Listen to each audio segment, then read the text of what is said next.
Start with 11th of July की energy. So 11th of July की energy जो है वो कैसी रहने वाली है, क्या होने वाला है 11th ऑफ जुलाई को। Guides angels 11th of July को क्या होने वाला है। वाओ, ओके तो 11th ऑफ जुलाई 2 सेट में कार्ड्स आए हैं, एक इधर गिरा एक उधर गिरा, कोई इधर गिरा कोई उधर गिरा। Queen of swords, abundance, hermit and death. अब यहाँ पे ये बहुत स्ट्रॉन्ग एनर्जीज हैं आइडली, क्योंकि लास्ट में हायरोफेंट भी है और ये बहुत स्ट्रॉन्ग एनर्जीज हैं 11th के लिए, क्योंकि मुझे ऐसा लगता है 11th को कोई फीमेल एनर्जी जो है, कोई फीमेल जो है उससे रिलेटेड नई सिचुएशन निकलकर बाहर आ सकती है ना। पहले मैं आपकी लाइफ के लिए बताती हूँ। तो आपकी लाइफ के लिए 11th को आपको क्या ध्यान रखना है। 11th को आपको अपनी कम्युनिकेशन का ध्यान रखना है, अपनी स्ट्रेंथ का ध्यान रखना है, किसी भी चीज को समय से पहले खत्म नहीं करना है, और कोई भी एक्सेप्शनल एनर्जी, कोई भी एक्सेप्शनल चीज जो है वो आपकी तरफ आ सकती है। कहीं से अबंडेंस, ग्रोथ, मनी, पावर जो है वो आपकी तरफ आ सकती है।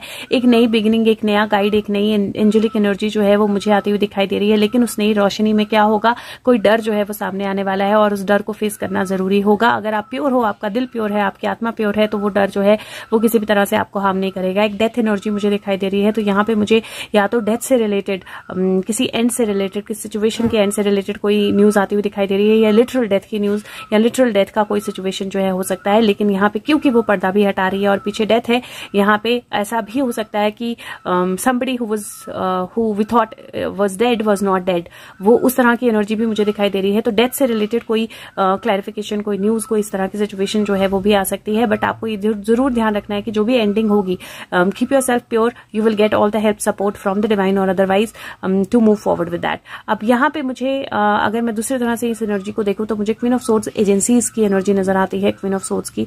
और एजेंसीज के हाथ कुछ ऐसा बहुत बड़ा लगने वाला है जहां से बहुत सारी इन्फॉर्मेशन डेथ से रिलेटेड, जो डेथ्स हुई हैं, जो भी चीजें हुई हैं उससे रिलेटेड बहुत सारी इन्फॉर्मेशन लगने वाली है, बहुत सारा पर्दा जो है वो खुलने वाला है और वहां से एक नया पावरफुल स्टार्ट जो है वो होने वाला है। और यहाँ से मुझे ऐसा लगता है कि बहुत मैजिकल चीजें जो है वो मिलने वाली हैं, बहुत सारी इन्फॉर्मेशन जो मिलने वाली है, बहुत सारे सीक्रेट्स जो है वो बाहर निकलने वाले हैं, और वही 11th की एनर्जी मुझे दिखाई दे रही है। अब यहाँ पे अदरवाइज ऑल्सो देखूं तो मुझे ऐसा लगता है कि कोई फीमेल जो है उसके पास बहुत कुछ है, जो राइप हो चुका है, जो कंप्लीट हो चुका है और जिसका अब बाहर आना जरूरी है। दो वो भागने की कोशिश कर सकती है सिचुएशन से, लेकिन वो भाग नहीं पाएगी क्योंकि हेरोफेंट अथॉरिटीज की पावर की एनर्जीज जो है, आंख जो है उनके ऊपर पूरी तरह से है और अब वो भागने वाली सिचुएशन में बिल्कुल नहीं जा सकती हैं। यहाँ पे मुझे एक्सेप्शनल फ्रूट, क्योंकि ये पहला वाटरमेलन है, राइट। सो कहीं किसी चीज को लेकर फर्स्ट स्टेप जो है, और जो कि डिवाइन एनर्जी, डिवाइन हेल्प से या किसी तरह की पास्ट की हेल्प से आएगा, वो भी मुझे दिखाई दे रहा है। हायरोफेंट और डेथ की एनर्जी एक साथ है।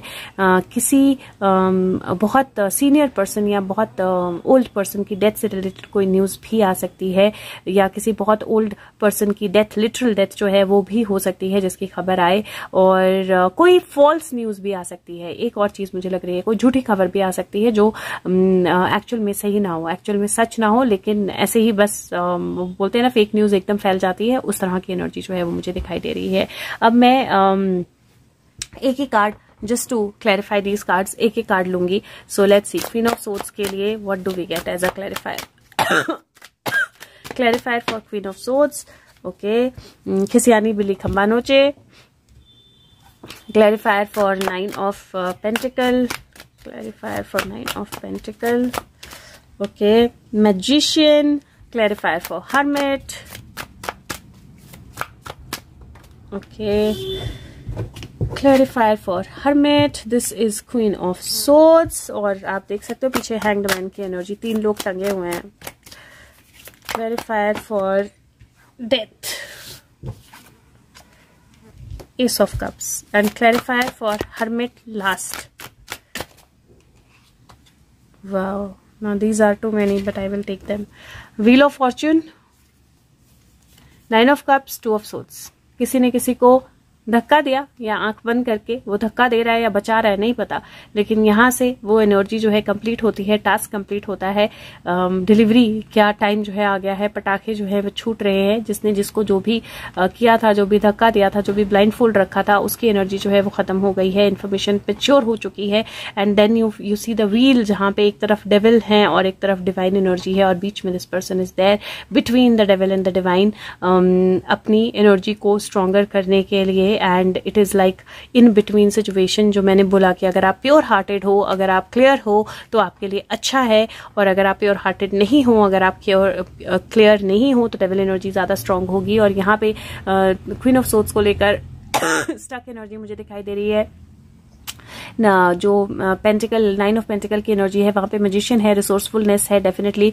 क्वीन ऑफ सोर्ड्स फिर से आई है यहाँ पर हेर्मिट की एनर्जी के साथ, जो कि मुझे एजेंसीज की एनर्जी दिखाई दे रही है, जो अपना काम कर रही हैं और पीछे एक्शन भी चल रहा है, आपको नहीं दिखाई दे रहा, वो अलग बात है। डेथ एनर्जी मुझे न्यूज लग रही है, डेथ की कोई ना कोई, और हेर्मिट, हायरोफेंट मुझे डेफिनेटली लग रहा है कि पास्ट की कोई एनर्जी जो है वो वापस आना, जो काफी समय तक चीजों को मैच्योर किया गया, चीजों को मैच्योर होने के लिए छोड़ दिया गया, और फिर फाइनली व्हील्स जो है वो टर्न होंगे या व्हील्स जो है वो चेंज होंगे, डिवाइन जो है वो ऊपर की तरफ आ रहा है। तो उस तरह की एनर्जी मुझे दिखाई दे रही है। एक suggestion for the day I am going to take and then we will move to the next day. Let's see what is one suggestion for the day. Okay, one suggestion for the day, पता नहीं क्यों इस बार इतने cards लेने का वो हो रहा है। One suggestion for the day, 6 of fire का कार्ड है, 6 ऑफ वॉन्ड्स का कार्ड विक्ट्री, और 6 ऑफ फायर का कार्ड जो है वो क्या सजेशन देता है आपको दिन के लिए। 6 of fire, let's C fire कहाँ है, fire.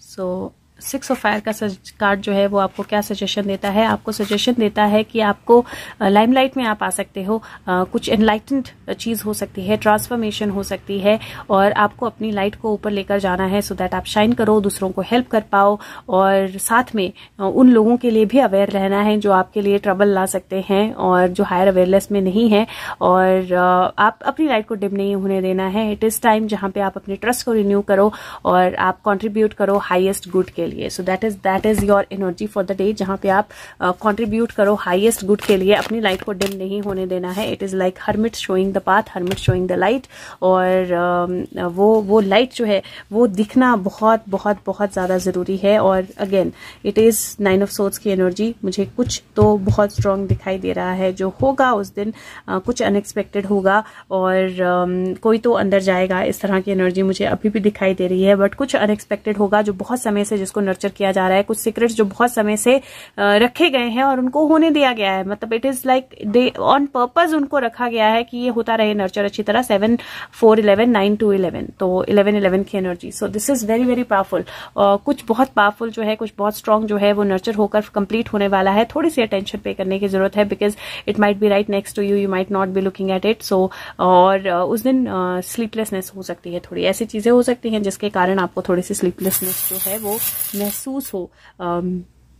Elephant, this is definitely huge, ये छोटा नहीं है। 11th को कुछ बहुत ह्यूज होने वाला है, कुछ बहुत स्ट्रांग एनर्जी रहने वाली है। उसका इम्पैक्ट आपको 11th को दिखता है, 12th को दिखता है, but it is like a very very strong energy. I do see elephant, elephant को इग्नोर करना, the elephant in the room, right. So elephant को आप इग्नोर नहीं कर सकते हो। सो that's the energy, you can't ignore this anymore. Okay, so let's see of 12th of July जो है वो कैसी रहने वाली, मैंने जून बोला तो sorry, July, 12th of July जो है कैसी रहने वाली है।